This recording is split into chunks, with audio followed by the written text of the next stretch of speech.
Emily of New Moon by L.M. Montgomery. Chapter 30. When the Curtain Lifted. It would be pleasant to be able to record that after the reconciliation in the Lookout, Emily and Aunt Elizabeth lived in entire amity and harmony. But the truth was that things went on pretty much the same as before. Emily went softly and tried to mingle serpent's wisdom and dove's harmlessness in practical proportions, but their points of view were so different that there were bound to be clashes. They did not speak the same language, so there was bound to be misunderstanding. And yet there was a difference, a very vital difference. Elizabeth Murray had learned an important lesson, that there was not one law of fairness for children and another for grown-ups. She continued to be as autocratic as ever, but she did not do or say to Emily anything she would not have done or said to Laura had occasion called for it. Emily, on her side, had discovered the fact that under all her surface coldness and sternness, Aunt Elizabeth really had an affection for her, and it was wonderful what a difference this made. It took the sting out of Aunt Elizabeth's ways and words, and healed entirely a certain little half-conscious sore spot that had been in Emily's heart ever since the incident of the drawn slips at Maywood. "I don't believe I'm a duty to Aunt Elizabeth any more," she thought exultantly. Emily grew rapidly that summer, in body, mind, and soul. Life was delightful, growing richer every hour like an unfolding rose. Forms of beauty filled her imagination and were transferred as best she could to paper, though they were never so lovely there, and Emily had the heartbreaking moments of the true artist who discovers that never on painter's canvas lives the charm of his fancy's dream. Much of her old stuff she burned. Even The Child of the Sea was reduced to ashes. But the little pile of manuscripts in the mantel cupboard of the Lookout was growing steadily larger. Emily kept her scribblings there now. The sofa shelf in the garret was desecrated, and besides, she felt somehow that Aunt Elizabeth would never meddle with her private papers again, no matter where they were kept. She did not go now to the garret to read or write or dream. Her own dear Lookout was the best place for that. She loved that quaint little old room intensely. It was almost like a living thing to her, a sharer in gladness, a comforter in sorrow. Ilse was growing too, blossoming out into strange beauty and brilliance, knowing no law but her own pleasure, recognizing no authority but her own whim. Aunt Laura worried over her. She will be a woman so soon, and who will look after her? Alan won't. "I've no patience with Alan," said Aunt Elizabeth grimly. "He is always ready to hector and advise other people. He'd better look at home. He'll come over here and order me to do this or that, or not to do it for Emily. But if I say one word to him about Ilse, he blows the roof off. The idea of a man turning against his daughter and neglecting her as he has neglected Ilse, simply because her mother wasn't all she ought to be, as if the poor child was to blame for that." "Shh," said Aunt Laura, as Emily crossed the sitting-room on her way upstairs. Emily smiled sadly to herself. Aunt Laura needn't be shh-ing. There was nothing left for her to find out about Ilse's mother. Nothing, except the most important thing of all, which neither she nor anybody else living knew. For Emily had never surrendered her conviction that the whole truth about Beatrice Burnley was not known. She often worried about it when she lay curled up in her black walnut bed o' nights, listening to the moan of the Gulf and the wind-woman singing in the trees, and drifted into sleep, wishing intensely that she could solve the dark old mystery and dissolve its legend of shame and bitterness. Emily went rather languidly upstairs to the Lookout. She meant to write some more of her story, The Ghost of the Well, wherein she was weaving the old legend of the well in the Lee field. But somehow interest was lacking. She put the manuscript back into the mantel cupboard. She read over a letter from Dean Priest which had come that day, one of his fat, jolly, whimsical, delightful letters wherein he had told her that he was coming to stay a month with his sister at Blair Water. She wondered why this announcement did not excite her more. She was tired. Her head was aching. Emily couldn't remember ever having had a headache before. Since she could not write, she decided to lie down and be Lady Trevanion for a while. Emily was Lady Trevanion very often that summer, in one of the dream lives she had begun to build up for herself. Lady Trevanion was the wife of an English earl, and besides being a famous novelist, was a member of the British House of Commons, where she always appeared in black velvet with a stately coronet of pearls on her dark hair. She was the only woman in the house, and, as this was before the days of the suffragettes, she had to endure many sneers and innuendos and insults from the ungallant males around her. Emily's favorite dream scene was where she rose to make her first speech, a wonderfully thrilling event. As Emily found it difficult to do justice to the scene in any ideas of her own, she always fell back on Pitt's reply to Walpole, which she had found in her royal reader, and declaimed it with suitable variations. The insolent speaker who had provoked Lady Trevanion into speech had sneered at her as a woman, and Lady Trevanion, a magnificent creature in her velvet and pearls, rose to her feet amid hushed and dramatic silence, and said, "The atrocious crime of being a woman, which the honourable member has, with such spirit and decency, charged upon me, I shall attempt neither to palliate nor deny, but shall content myself with wishing that I may be one of those whose follies cease with their sex, and not one of that number who are ignorant in spite of manhood and experience." Here she was always interrupted by thunders of applause. But the savour was entirely lacking in the scene today, and by the time Emily had reached the line, "But womanhood, sir, is not my only crime," she gave up in disgust, and fell to worrying over Ilse's mother again, mixed up with some uneasy speculations regarding the climax of her story about the ghost of the well, mingled with her unpleasant physical sensations. Her eyes hurt her when she moved them. She was chilly, although the July day was hot. She was still lying there when Aunt Elizabeth came up to ask why she hadn't gone to bring the cows home from the pasture. I didn't know it was so late," said Emily confusedly. My head aches, Aunt Elizabeth." Aunt Elizabeth rolled up the white cotton blind and looked at Emily. She noted her flushed face. She felt her pulse. Then she bade her shortly to stay where she was, went down, and sent Perry for Dr. Burnley. "Probably she's got the measles," said the doctor, as gruffly as usual. Emily was not yet sick enough to be gentle over. "There's an outbreak of them at Dairy Pond. Has she had any chance to catch them?" "Jimmy Joe Bell's 2 children were here one afternoon about 10 days ago. She played with them. She's always playing round with people she's no business to associate with. I haven't heard that they were or have been sick, though." Jimmy Joe Bell, when asked plainly, confessed that his young ones had come out with measles the very day after they had been at New Moon. There was, therefore, not much doubt as to Emily's malady. "It's a bad kind of measles, apparently," the doctor said. "Quite a number of the Dairy Pond children have died of it. Mostly French, though. The kids would be out of bed when they had no business to be, and caught cold. I don't think you need worry about Emily. She might as well have measles and be done with it. Keep her warm, and keep the room dark. I'll run over in the morning." For 3 or 4 days, nobody was much alarmed. Measles was a disease everybody had to have. Aunt Elizabeth looked after Emily well, and slept on a sofa which had been moved into the lookout. She even left the window open at night. In spite of this, perhaps Aunt Elizabeth thought because of it, Emily grew steadily sicker, and on the 5th day a sharp change for the worse took place. Her fever went up rapidly, delirium set in.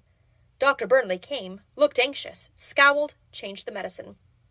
"I'm sent for to a bad case of pneumonia at Whitecross," he said, "and I have to go to Charlottetown in the morning to be present at Mrs. Jackwell's operation. I promised her I would go. I'll be back in the evening. Emily is very restless. That high-strung system of hers is evidently very sensitive to fever. What's that nonsense she's talking about the wind woman?" "Oh, I don't know," said Aunt Elizabeth worriedly. "She's always talking nonsense like that, even when she's well. Alan, tell me plainly, is there any danger?" "There's always danger in this type of measles. I don't like these symptoms. The eruption should be out by now, and there's no sign of it. Her fever is very high, but I don't think we need be alarmed yet. If I thought otherwise, I wouldn't go to town. Keep her as quiet as possible. Humor her whims if you can. I don't like that mental disturbance. She looks terribly distressed. Seems to be worrying over something. Has she had anything on her mind of late?" "Not that I know of," said Aunt Elizabeth. She had a sudden, bitter realization that she really did not know much about the child's mind. Emily would never have come to her with any of her little troubles and worries. "Emily, what is bothering you?" asked Dr. Burnley softly, very softly. He took the hot, tossing little hand gently, oh, so gently, in his big one. Emily looked up with wild, fever-bright eyes. "She couldn't have done it. She couldn't have done it." "Of course she couldn't," said the doctor cheerily. "Don't worry. She didn't do it." His eyes telegraphed, "What does she mean?" to Elizabeth, but Elizabeth shook her head. "Who are you talking about, dear?" she asked Emily. It was the first time she had called Emily dear. But Emily was off on another track. The well in Mr. Lee's field was open, she declared. Someone would be sure to fall into it. Why didn't Mr. Lee shut it up? Dr. Burnley left Aunt Elizabeth trying to reassure Emily on that point, and hurried away to Whitecross. At the door he nearly fell over Perry, who was curled up on the sandstone slab, hugging his sunburned legs desperately. "How is Emily?" he demanded, grasping the skirt of the doctor's coat. Don't bother me. I'm in a hurry, growled the doctor. You tell me how Emily is, or I'll hang on to your coat till the seams go, said Perry stubbornly. I can't get one word of sense out of them old maids. You tell me. She's a sick child, but I'm not seriously alarmed about her yet. The doctor gave his coat another tug, but Perry held on for a last word. You've got to cure her, he said. If anything happens to Emily, I'll drown myself in the pond. Mind that. He let go so suddenly that Dr. Burnley nearly went headlong on the ground. Then Perry curled up on the doorstep again. He watched there until Laura and Cousin Jimmy had gone to bed, and then he sneaked through the house and sat on the stairs where he could hear any sound in Emily's room. He sat there all night, with his fists clenched, as if keeping guard against an unseen foe. Elizabeth Murray watched by Emily until 2 o'clock, and then Laura took her place. She has raved a great deal, said Aunt Elizabeth. I wish I knew what was worrying her. There is something, I feel sure. It isn't all mere delirium. She keeps repeating she couldn't have done it in such imploring tones. I wonder, oh, Laura, you remember the time I read her letters? Do you think she means me? Laura shook her head. She had never seen Elizabeth so moved. If the child doesn't get better, said Aunt Elizabeth. She said no more, but went quickly out of the room. Laura sat down by the bed. She was pale and drawn with her own worry and fatigue, for she had not been able to sleep. She loved Emily as her own child, and the awful dread that had possessed her heart would not lift for an instant. She sat there and prayed mutely. Emily fell into a troubled slumber which lasted until the grey dawn crept into the lookout. Then she opened her eyes and looked at Aunt Laura, looked through her, looked beyond her. I see her coming over the fields, she said in a high, clear voice. She is coming so gladly. She is singing. She is thinking of her baby. Oh, keep her back! Keep her back! She doesn't see the well. It's so dark she doesn't see it. Oh, she's gone into it. She's gone into it. Emily's voice rose in a piercing shriek which penetrated to Aunt Elizabeth's room and brought her flying across the hall in her flannel nightgown. What is wrong, Laura? She gasped. Laura was trying to soothe Emily, who was struggling to sit up in bed.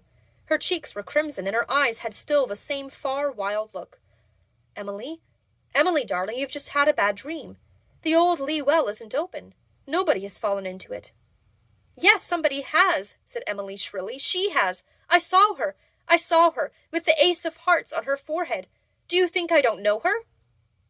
She fell back on her pillow, moaned, and tossed the hands which Laura Murray had loosened in her surprise. The two ladies of New Moon looked at each other across her bed in dismay, and something like terror. Who did you see, Emily? Asked Aunt Elizabeth. Ilsa's mother, of course. I always knew she didn't do that dreadful thing. She fell into the old well. She's there now. Go and get her out, Aunt Laura, please. Yes, of course we'll get her out, darling, said Aunt Laura soothingly. Emily sat up in bed and looked at Aunt Laura again. This time she did not look through her. She looked into her. Laura Murray felt that those burning eyes read her soul. You are lying to me, cried Emily. You don't mean to try to get her out. You are only saying it to put me off. Aunt Elizabeth. She suddenly turned and caught Aunt Elizabeth's hand. You'll do it for me, won't you? You'll go and get her out of the old well, won't you? Elizabeth remembered that Dr. Burnley had said that Emily's whims must be humored. She was terrified by the child's condition. Yes, I'll get her out if she is in there, she said. Emily released her hand and sank down. The wild glare left her eyes. A great sudden calm fell over her anguished little face. I know you'll keep your word, she said. You are very hard, but you never lie, Aunt Elizabeth. Elizabeth Murray went back to her own room and dressed herself with shaking fingers. A little later, when Emily had fallen into a quiet sleep, Laura went downstairs and heard Elizabeth giving Cousin Jimmy some orders in the kitchen. Elizabeth, you don't really mean to have that old well searched? I do, said Aunt Elizabeth resolutely. I know it's nonsense as well as you do, but I had to promise it to quiet her down, and I'll keep my promise. You heard what she said. She believed I wouldn't lie to her, nor will I. Jimmy, you will go over to James Lee's after breakfast and ask him to come here. How has she heard the story? Said Laura. I don't know. Oh, someone has told her, of course. Perhaps that old demon of a Nancy Priest. It doesn't matter who. She has heard it, and the thing is to keep her quiet. It isn't so much of a job to put ladders in the well and get someone to go down it. The thing that matters is the absurdity of it. We'll be laughed at for a pair of fools, protested Laura, whose share of Murray pride was in hot revolt. and besides it will open up all the old scandal again." "No matter, I'll keep my word to the child," said Elizabeth stubbornly. Alan Burnley came to New Moon at sunset, on his way home from town. He was tired, for he had been going night and day for over a week. He was more worried than he had admitted over Emily. He looked old and rather desolate as he stepped into the New Moon kitchen. Only Cousin Jimmy was there. Cousin Jimmy did not seem to have much to do, although it was a good heyday, and Jimmy Jo Bell and Perry were hauling in the great, fragrant, sun-dried loads. He sat by the western window with a strange expression on his face. "Hello, Jimmy. Where are the girls? And how is Emily?" "Emily is better," said Cousin Jimmy. "The rash is out, and her fever has gone down. I think she's asleep." "Good. We couldn't afford to lose that little girl, could we, Jimmy?" "No," said Jimmy. But he did not seem to want to talk about it. "Laura and Elizabeth are in the sitting room. They want to see you." He paused a minute, and then added in an eerie way, "There is nothing hidden that shall not be revealed." It occurred to Alan Burnley that Jimmy was acting mysteriously, and if Laura and Elizabeth wanted to see him, why didn't they come out? It wasn't like them to stand on ceremony in this fashion. He pushed open the sitting room door impatiently. Laura Murray was sitting on the sofa, leaning her head on its arm. He could not see her face, but he felt that she was crying. Elizabeth was sitting bolt upright on a chair. She wore her second-best black silk and her second-best lace cap, and she, too, had been crying. Dr. Burnley never attached much importance to Laura's tears, easy as those of most women, but that Elizabeth Murray should cry? Had he ever seen her cry before? The thought of Ilse flashed into his mind, his little neglected daughter. Had anything happened to Ilse? In one dreadful moment, Alan Burnley paid the price of his treatment of his child. "What is wrong?" he exclaimed in his gruffest manner. "Oh, Alan," said Elizabeth Murray, "God forgive us. God forgive us all." "It is Ilse," said Dr. Burnley dully. No, not Ilse." Then she told him. She told him what had been found at the bottom of the old Lee well. She told him what had been the real fate of the lovely, laughing young wife whose name for 12 bitter years had never crossed his lips. It was not until the next evening that Emily saw the doctor. She was lying in bed, weak and limp, red as a beet with the measles rash, but quite herself again. Alan Burnley stood by the bed and looked down at her. "Emily, dear little child, do you know what you have done for me? God knows how you did it." "I thought you didn't believe in God," said Emily wonderingly. "You have given me back my faith in him, Emily." "Why, what have I done?" Dr. Burnley saw that she had no remembrance of her delirium. Laura had told him that she had slept long and soundly after Elizabeth's promise, and had awakened with fever gone and the eruption fast coming out. She had asked nothing, and they had said nothing. "When you are better, we will tell you all," he said, smiling down at her. There was something very sorrowful in the smile, and yet something very sweet. "He is smiling with his eyes as well as his mouth now," thought Emily. How did she know?" whispered Laura Murray to him when he went down. "I can't understand it, Alan." "Nor I. These things are beyond us, Laura," he answered gravely. "I only know this child has given Beatrice back to me, stainless and beloved. It can be explained rationally enough, perhaps. Emily has evidently been told about Beatrice and worried over it. Her repeated 'she couldn't have done it' shows that. And the tales of the old Lee well naturally made a deep impression on the mind of a sensitive child keenly alive to dramatic values. In her delirium she mixed this all up with the well-known fact of Jimmy's tumble into the New Moon well, and the rest was coincidence. I would have explained it all so myself once, but now? Now, Laura, I only say humbly, a little child shall lead them." "Our stepmother's mother was a Highland Scotchwoman. They said she had the second sight," said Elizabeth. "I never believed in it before." The excitement of Blair Water had died away before Emily was deemed strong enough to hear the story. That which had been found in the old Lee well had been buried in the Mitchell plot at Shrewsbury, and a white marble shaft, sacred to the memory of Beatrice Burnley, beloved wife of Alan Burnley, had been erected. The sensation caused by Dr. Burnley's presence every Sunday in the old Burnley pew had died away. On the first evening that Emily was allowed to sit up, Aunt Laura told her the whole story. Her manner of telling stripped it forever of the taint and innuendo left by Aunt Nancy. "I knew Ilse's mother couldn't have done it," said Emily triumphantly.